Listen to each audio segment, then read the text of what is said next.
Hi everyone, welcome back to another spine chilling story. If you are new here, don't forget to subscribe so you never miss out on our terrifying tales. Tonight I have got a story that will make you think twice about the dark, so get ready, turn off the light, and let's dive into the story of the shadow in the attic. So the story begins in the edges of town. There's an old Victorian house that has been deserted for a really long time. The townsfolk say it's rebuilt yet nobody knows why. At the point when Jack and his significant other Sarah chooses to purchase the house, they were attracted to its sets of experience and magnificence. Not the reports. They wanted to re-establish it to the previous brilliance, yet they had no clue about the dully mysterious concealed inside its wall. The primary night in the house was agitating. The breeze crept through the wrecked windows, and the house quaked like it was alive. Sarah and Jack kept over in the house settling, yet as they arranged for bed, they heard an odd commotion coming from the higher place. It was delicate, musical pounding similar to somebody was strolling in the storage room. It's presumably only a raccoon, Jack expressed, attempting to console Sarah, but that it may, the thoroughly search in her eyes let him know she wasn't persuaded. The pounding proceeded slow and thick as thought something was pacing above them. Jack chose to look at it. Jack climbed the creaky steps to the upper room, electric lamp close by. The entryway was old and weighty, and as he pushed it open, an influx of cold air hurried out, conveying with it the fragrance of build-up and something different, something spoiled.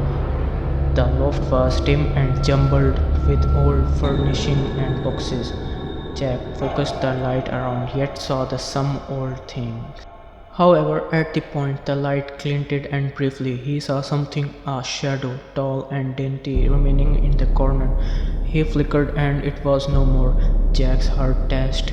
However, the persuaded himself it was only his creative mind. He searched the loft entryway and returned first floor. However, the uncomfortable inclination waited.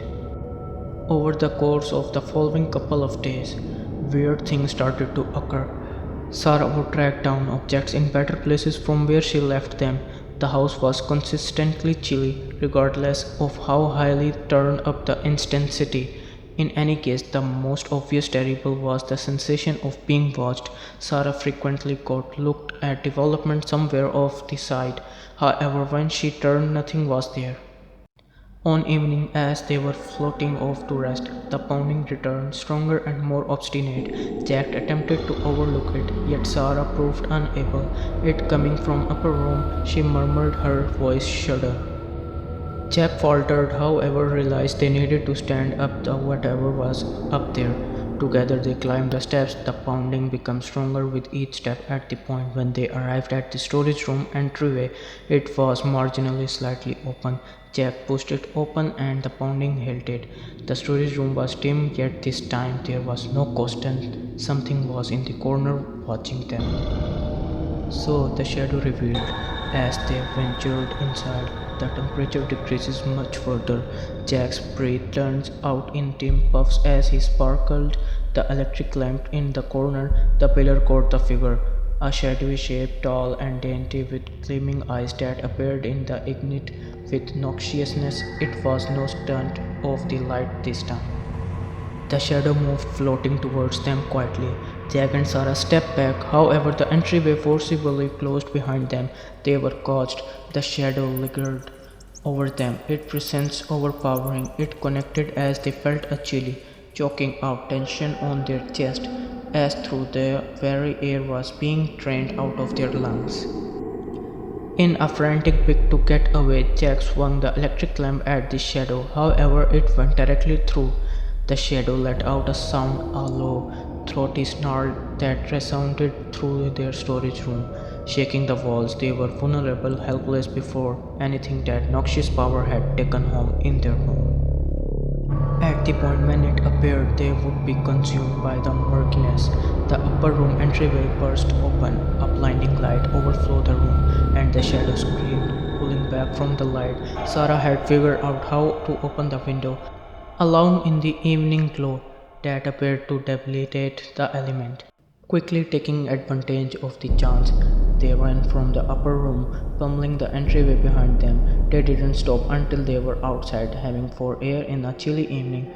The house lingered behind them, quiet and dull, yet they might in any case feel the shadow's eyes on them. They didn't return inside. The following day, they sold the house and never thought back.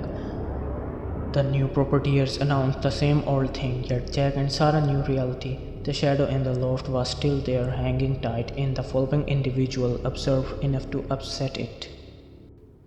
And that's the story of the shadow in the attic. What would you have done in the Jack's and Sarah place? If the story gave you chill, make sure to like this video and subscribe for more terrifying tales. And remember, some places are better left alone.